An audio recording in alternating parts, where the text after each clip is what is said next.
All right, everybody, welcome to a live edition of the SoFlo Vegans podcast. And today we have a returning champion to our show. A lot of you know our guest and have followed his presentations, his books, even his organization that we'll get into in a moment. So, everyone, give a warm round of applause to Dr. Neal Barnard. Thank you so much for joining us. Well, thank you. It's great to be with you. Great to be back. And this time around is slightly different because we're actually working together at an event we're hosting on October 29th here in Fort Lauderdale, and that is the Let's Beat Breast Cancer rally that you guys have been holding all across the nation. And can we just go a little bit into that so people know what that is, why you're doing it, and how they can get involved? Well, thank you so much. This is such an important thing. Breast cancer is something that's been a huge challenge. It's not going away fast enough, that's for sure. And there are parts of breast cancer and cancer in general that we can't control, our genetics and some other things. But those tend to be a relatively small part of our risk. There's a big chunk of things that we can control, including the foods that we eat, Mhm. the things that we drink, whether we're physically active and so forth. And many women and men may not know about that. So our job is to make sure that they do. So last year, we debuted this new idea. This is called Let's Beat Breast Cancer. It's a campaign we've been running for a number of years. But last year, what we did was a little different. We went to the White House, and to make sure that everybody heard the message and couldn't ignore it, we brought a high school marching band drum corps that played the loudest drums you can imagine. And another one, and another one, and another one. And they let loose. And we had a huge banner there talking all about preventing breast cancer, using what you can do. And it was just a wonderful program and hugely successful. So, predicated on that, we decided let's go to Florida. Let's do the same thing there. And let's do this in other cities. And we're covering, I think, 46 different cities across the United States with the same kind of message that just can't be ignored. And I want to tell you, to my friends at SoFlo Vegans, you are just so terrific to work with. And we're glad that you are kind of leading the charge with us. So thank you for that. And I'm excited, especially obviously the message that's being put out there, and for people to get this awareness and get tips and information to get more involved with their health by adopting a plant-based lifestyle. But the other part of me is excited because of the introduction of the student drummers, because my background, even before getting into the vegan space, has been in education.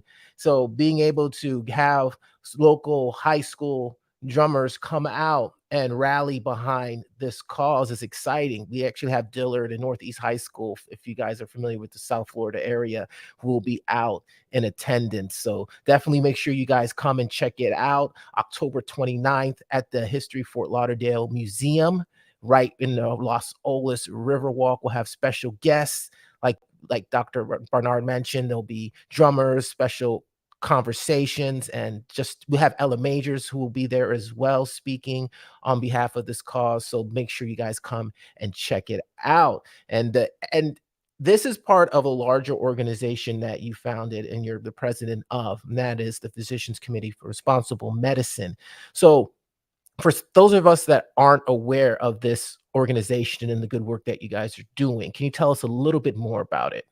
Sure. The Physicians Committee for Responsible Medicine was founded in 1985. At that time, I was straight out of my medical training. I was working in New York, and I realized that we needed to do more to help people know about preventive medicine and to know about good nutrition, and also to address ethical issues, research. Why are people doing cruel experiments on animals when there are better ways of doing research?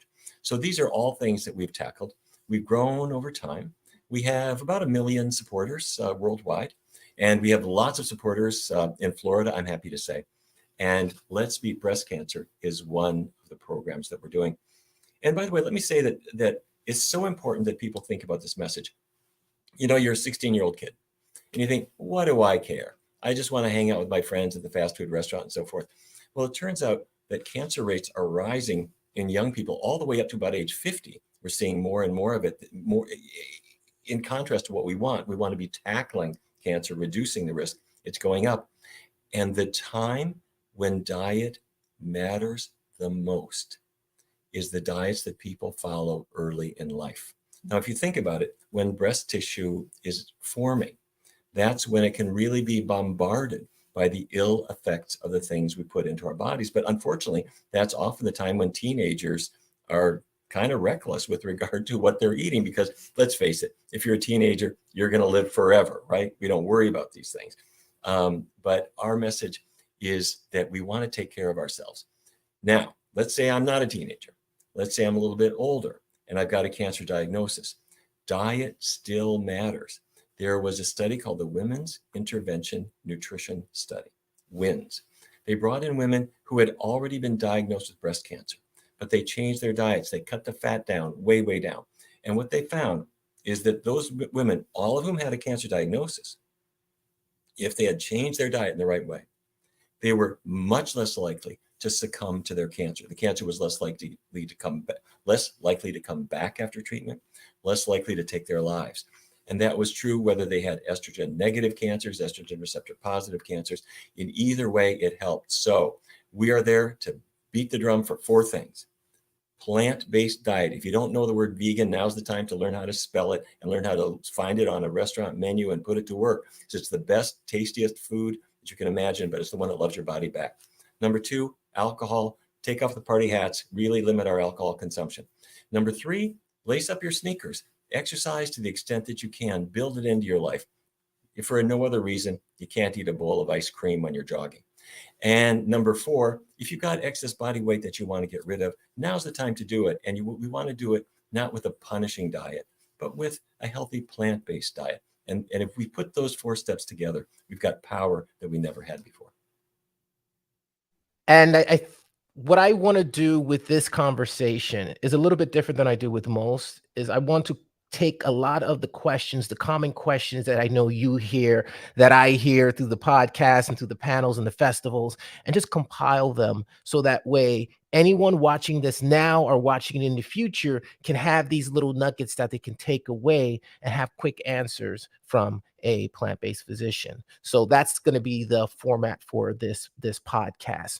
So before we do that, I happen to have next to me a couple of books that I feel would be extremely helpful for people to check out. And one of them that I don't have is your latest book, and that is Your Body in Balance. So before I go into the other show and tell books that I have next to me, do you want to tell us a little bit about Your Body in Balance?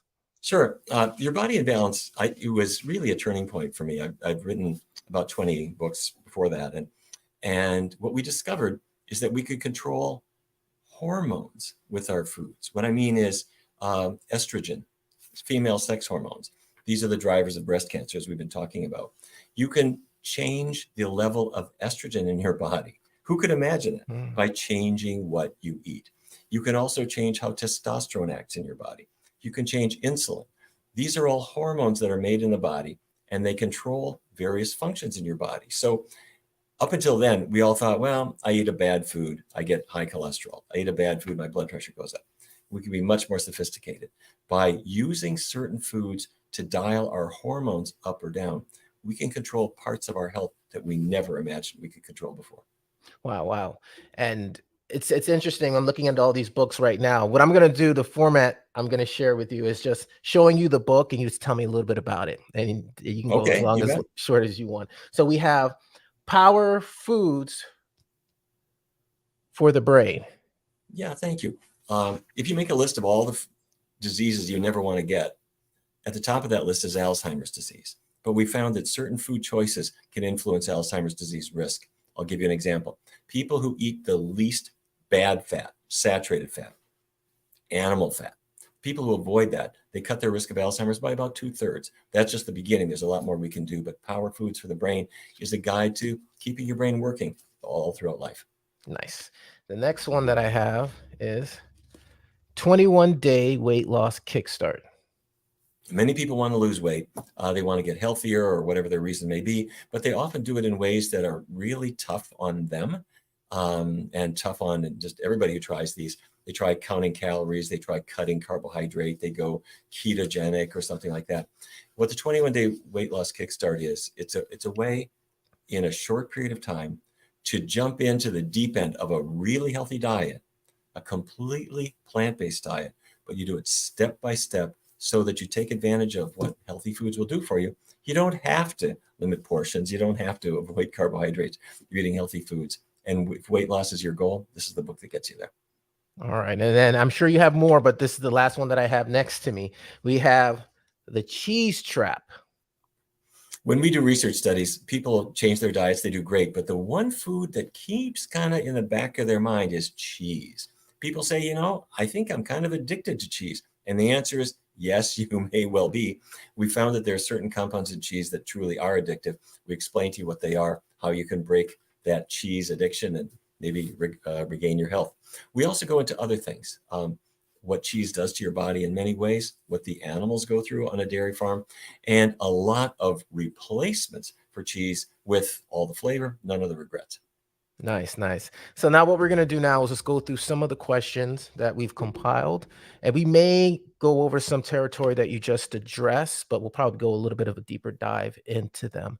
So the first question I want to talk about is a topic that I've seen pop up a lot in maybe the last 4 years, and that's diabetes. Now, is it possible to reverse type 2 diabetes by adopting a plant-based lifestyle? And if so, what would that look like?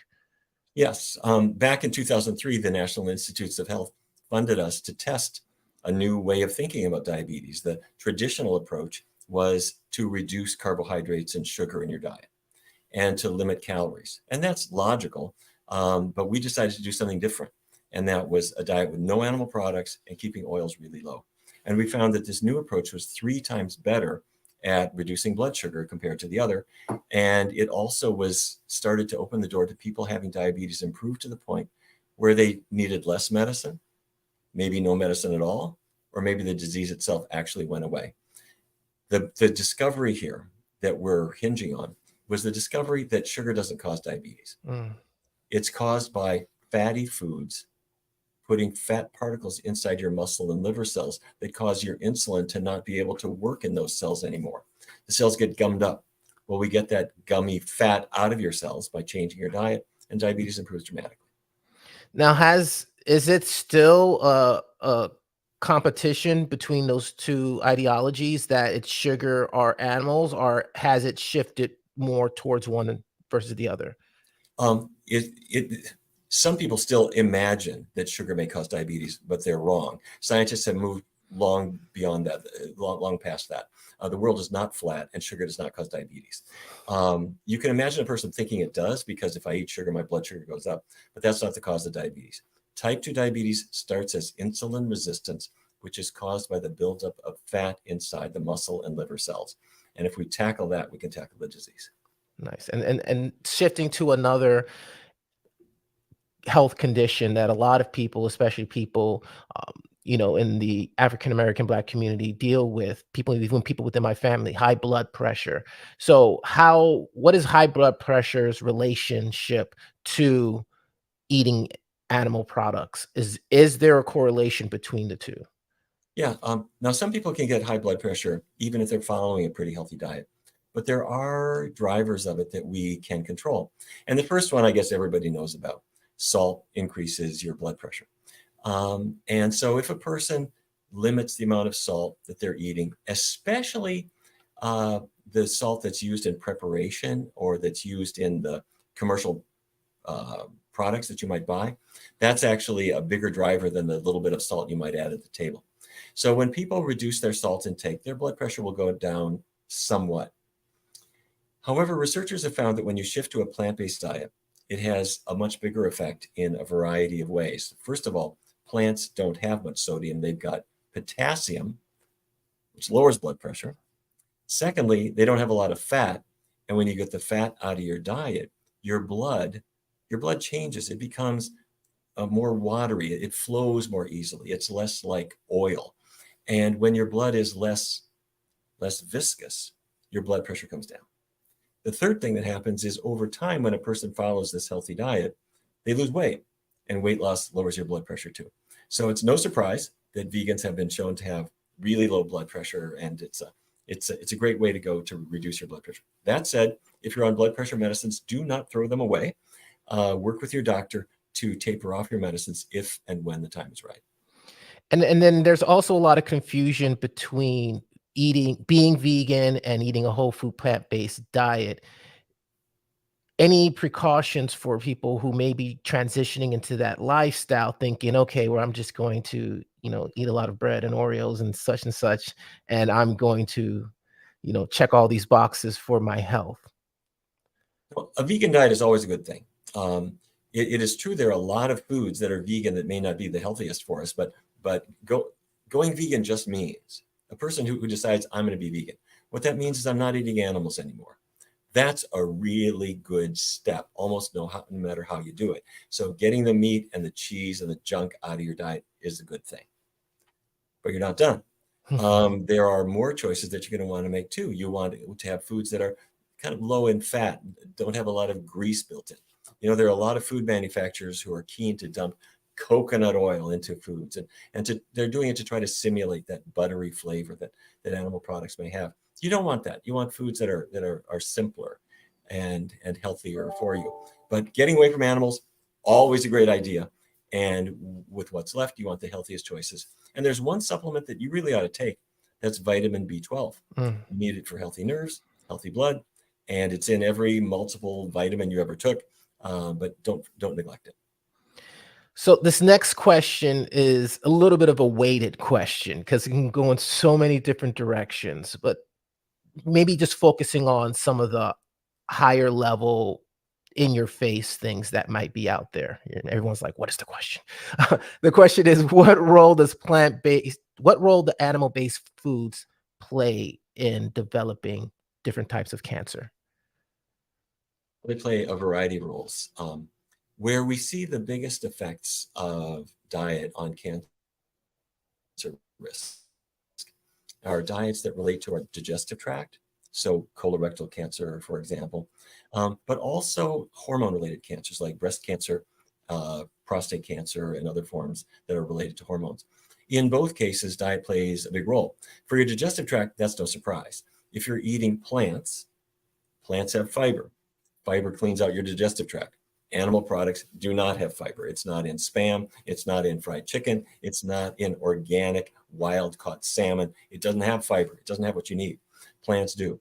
But it's more than that.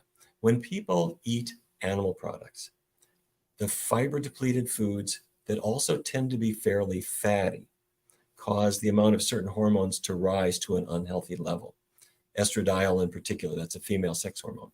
It rises in women who are on a meaty diet, and the estradiol attaches to the alpha receptor on the breast cell and increases the risk of breast cancer. So we encourage women to avoid animal products to reduce their cancer risk. And you mentioned something earlier in the podcast in terms of how you eat when you're younger can play a role in your life, later in your life. How does that connect to all of this? So like, let's say you're hey, I'm a teenager, I'm having a good time, and then you decide to shift later in your 20s. Is it possible to negate those behaviors from the past, or do you still have to kind of take that into account? Well, now is always the best time to change. If you haven't made a change, now is the time to do it. You can't redo your childhood. But what got us thinking in this direction was soy products. Soy products reduce cancer risk. And let me say that again. Soy products reduce cancer risk. The reason I want to emphasize that is some people got the opposite idea. They went online and they heard that soy products somehow causes breast cancer or whatever. It's the opposite, because soy products have isoflavones that reduce cancer risk. So researchers started to identify who got the biggest benefit. And it was women consuming a lot of soy, especially early in life. So let's say I got two families. One family raises their kids with cow's milk. Cow's milk turned into ice cream. Cow's milk turned into cheese. Another family says, let's develop a taste for soy milk. Let's try soy yogurt, soy milk, soy ice creams. If you compare those two groups, the ones where soy has been a big part of their life, growing up as women, you have about a 30% reduction in your likelihood of developing breast cancer. So it's something you want to take advantage of. And that was going to actually be my next question in regards to soy, because even within the vegan plant-based movement, there's a lot of people that will completely avoid soy, and you touched on that. And why do you feel like this has happened, and what are they specifically referring to? Because I've heard a bunch of things regarding estrogen levels in men and development of fatty tissue, breast tissue, and things regarding GMO versus non-GMO. So can we just dig a little bit deeper into that soy conversation? Okay. All right. First of all, genetically modified organisms. You can have a soy plant that's genetically modified. That's not what you would be eating. GMO soy is used as cattle feed and chicken feed. And so people who are eating chicken wings or eating pork chops or whatever are eating animals that were fed GMO all their life. If you buy a block of tofu or a carton of milk, look for the word organic. The federal government, when you label something organic, the federal government will not allow it to be GMO. So GMO is not going to be in your life. I wouldn't worry about that with soy at all. The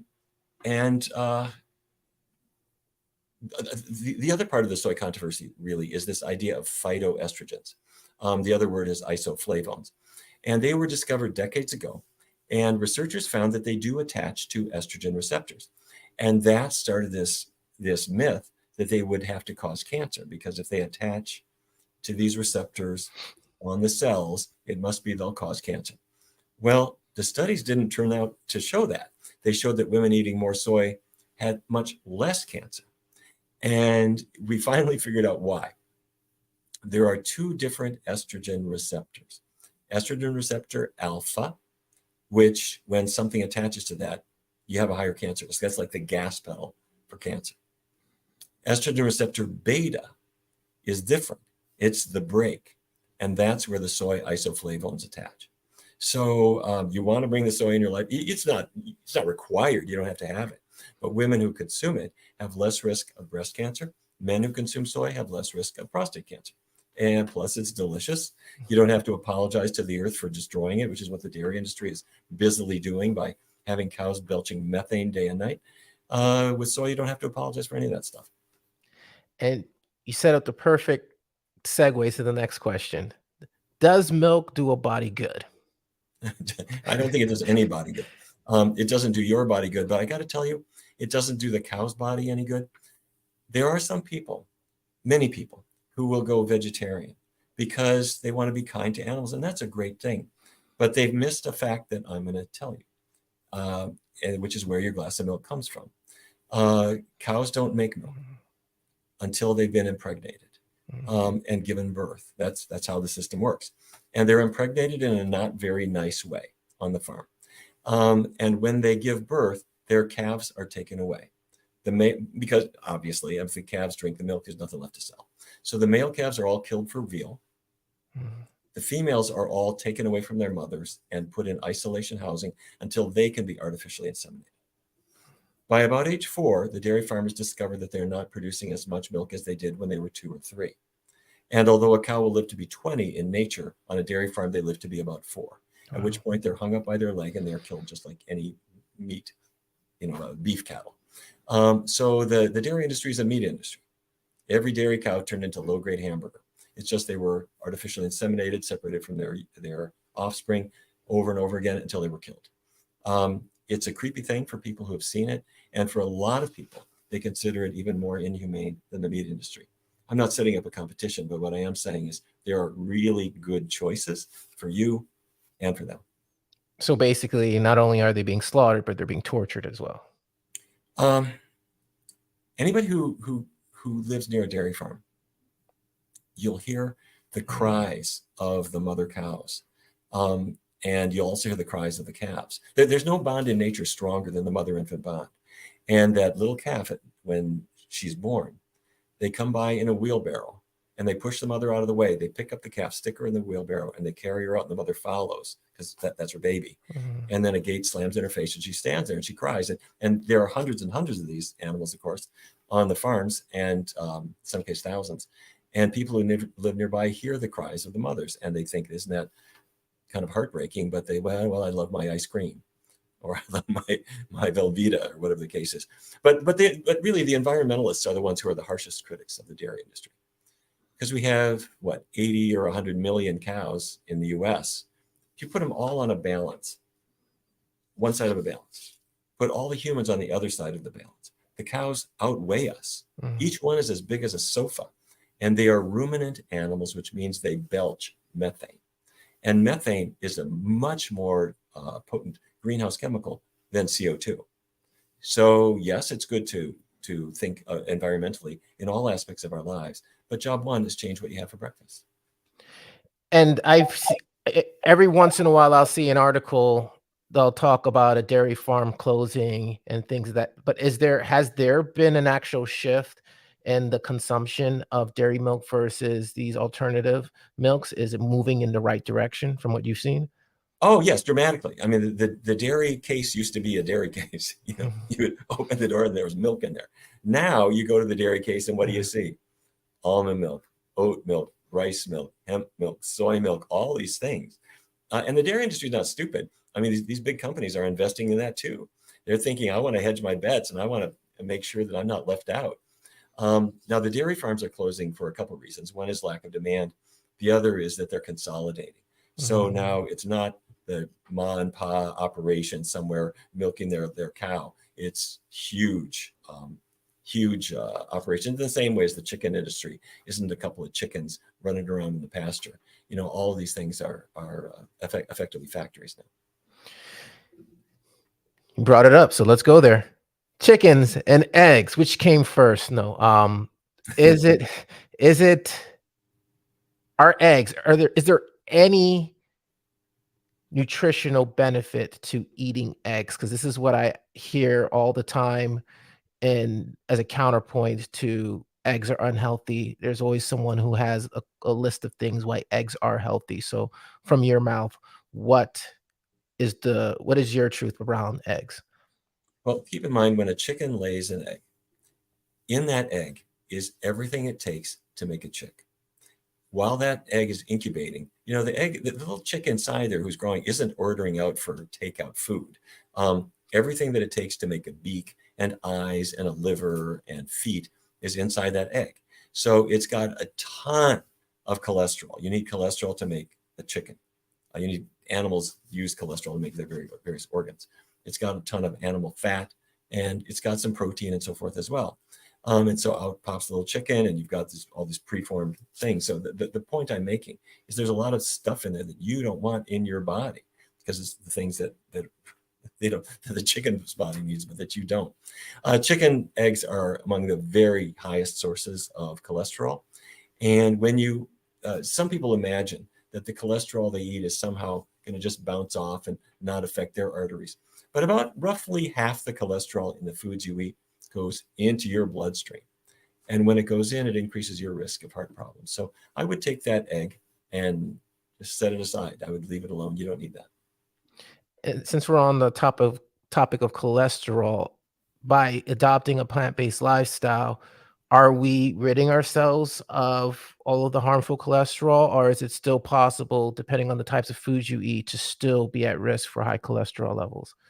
Well, there's no cholesterol in a plant product, or virtually none. The cholesterol is in animal products, and when you stop eating animal products, you stop eating cholesterol. Great.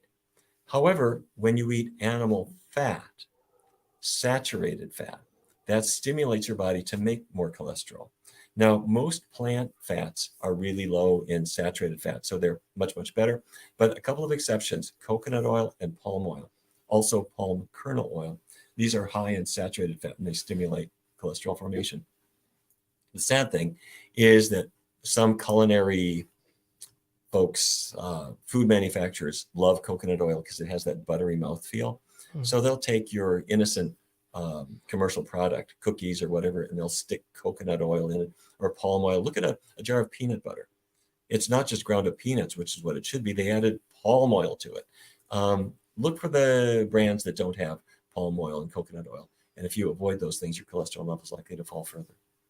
When I was made aware of palm oil, I then suddenly realized how many of those off the shelf snacks have palm oil in it. So it's just like once you're aware of it, you're able to navigate and find those healthy alternatives. And of course, the healthiest alternative are those whole fruits that you can just pick up and Yeah, wash and eat. that's exactly right. And if it's a commercial product that's got a food label, look at the food label. Look at saturated fat. It'll say Mm, sat fat. If that you want that to be zero or pretty close to zero. nice. So one of the big things that happens all the time that gets the community, when I say community, the vegan community, in an uproar, or when celebrities decide to stop being vegan because of XYZ reasons. And one of the reasons that I hear come up a lot, even if it's just for a temporary amount of time, is pregnancy. So if someone's listening to this right now and they've adopted that lifestyle and they're hearing these things, what would you say to them in regards to being on a plant-based lifestyle and being and going through a pregnancy? Well, first of all, I think we can kind of forgive these celebrities or other people because keep in mind, they didn't grow up in a vegan culture.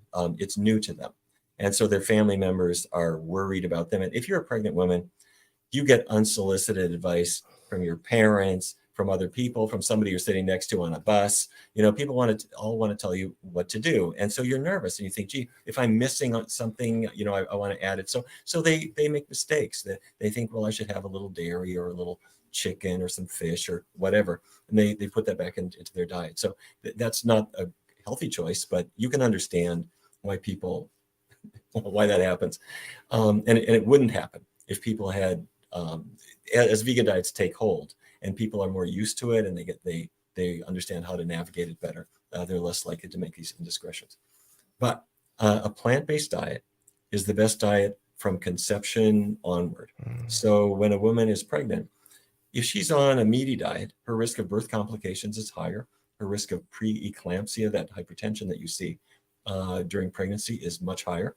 The risk is higher. The risk of gestational diabetes is higher, and the risk of nutrient deficiencies is higher. Now, that sounds funny, doesn't it? But that's because the B vitamins, like folic acid, they are in plants. That's where they are. Um, Keep in mind, you're not a cat. You're not going to have a litter of kittens. So it's not like mama needs to eat meat for your little babies. We are, whether we like it or not, in the family of great apes. Chimpanzees, bonobos, orangutans, gorillas, those are our cousins. And so these are the plant eaters of the world. And our bodies are designed to extract nutrients from vegetables and fruits, as well as from beans and whole grains. And if our diet is built from those foods in the cleanest possible forms, and do take your prenatal vitamins, you go to see your obstetrician, they say, here's some prenatal vitamins for you, take them. They've got the B12 that you need, and they're going to look after you, and you are going to be the healthiest mom, and your kid is lucky to have you as a parent. And still on this train, there are a few things that I've heard come up, and I just wanted to see if you can address them. Certain ailments that make it not impossible, but a little bit more difficult to adopt a plant-based lifestyle. One things that comes to mind is Hashimoto's. Like, are there things like that that would make it complicated? And if so, what are some tips that you can give them to help them stay the course? Well, Hashimoto's thyroiditis is hypothyroidism. Your thyroid gland, which is at the base of your neck, and it makes thyroid hormone, which gives you energy. In Hashimoto's thyroiditis, for whatever reason, your thyroid gland isn't putting out as much thyroid hormone as it should. Why?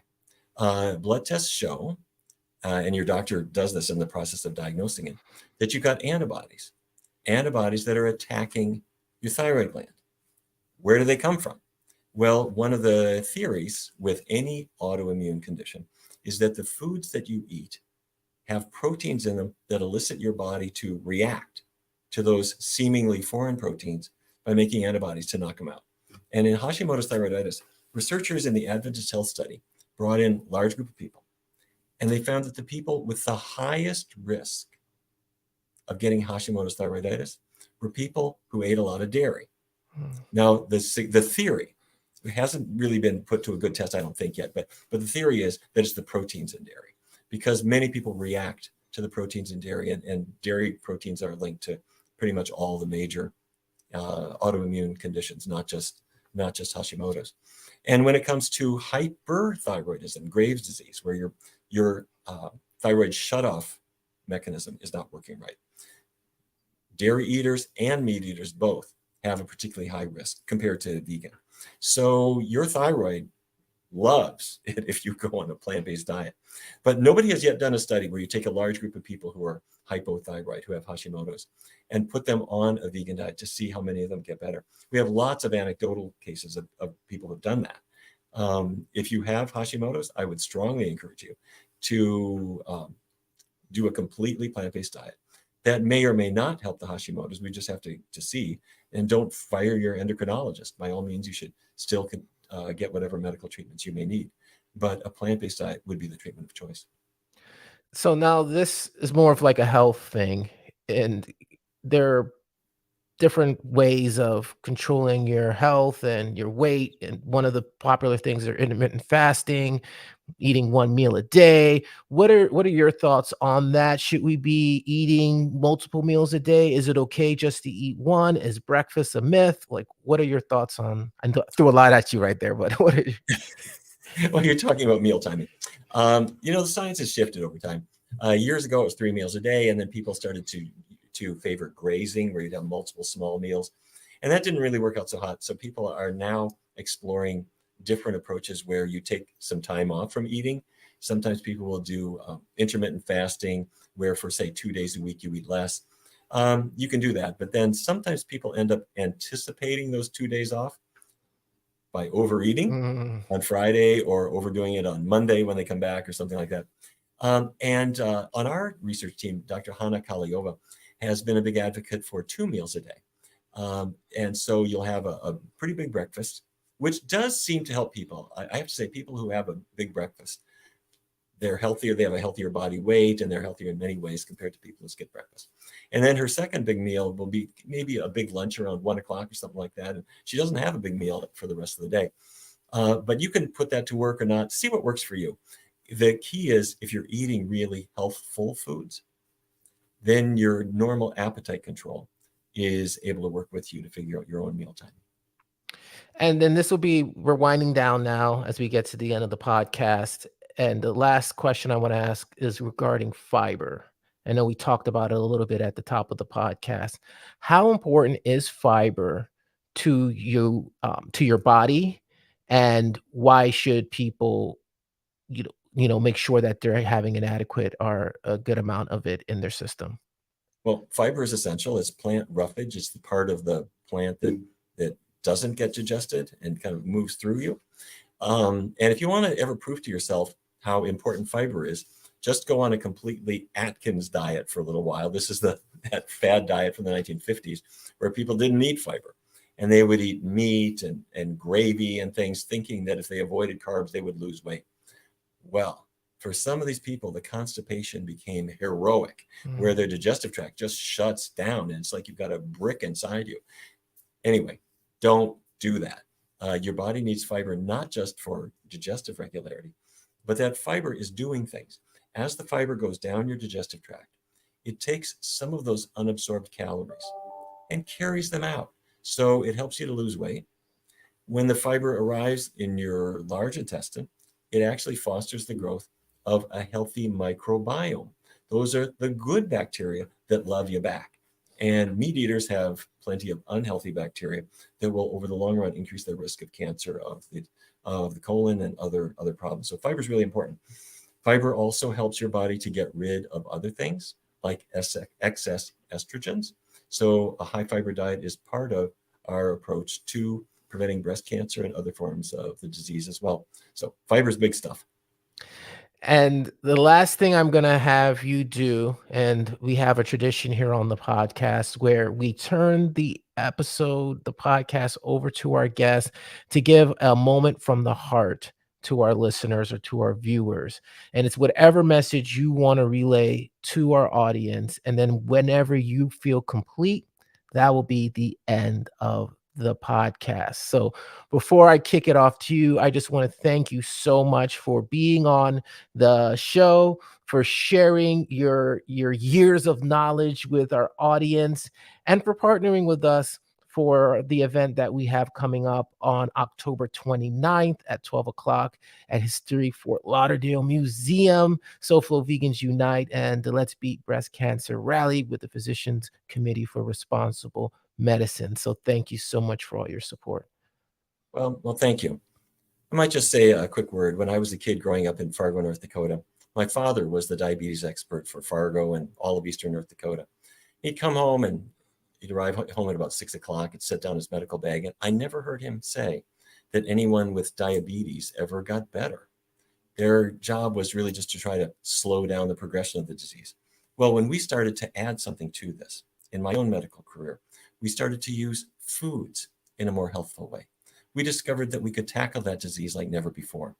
But that power extends beyond diabetes to heart disease, to certain forms of cancer, to many other conditions. And we discover that foods are a powerful medicine. Yes, it's the best tasting medicine you could ever imagine, but it's really great for your body. And beyond that, I found myself discovering other things, that this is a diet that is really good to protect the planet and also to protect all the animals that we share it with. That's all a good thing. But maybe the most important thing that I think a lot of people can think about is a healthy diet is the best gift that you can give to the next generation. Let's face it, kids face a lot of challenges these days of all kinds. You know what I'm talking about. And when they grow up with healthy food habits, and it just becomes part of what they do, they're at much less risk for all the challenges that they would otherwise face. They may not thank you, but you're the one who gets the credit. So I thank you for that. I also want to say a huge thanks to my friends at SoFlo Vegans. You've been doing such wonderful work. It's been an honor for me to be able to partner with you. Thank you for all that you do to get the word out. And that's it. So thank you guys for listening and for tuning in live, and stay tuned to see more podcasts. Make sure you subscribe, SoFloVegans.com/podcast. And we'll be sharing notes for PCRM, this event, and so much more on our website. So thank you guys for tuning in.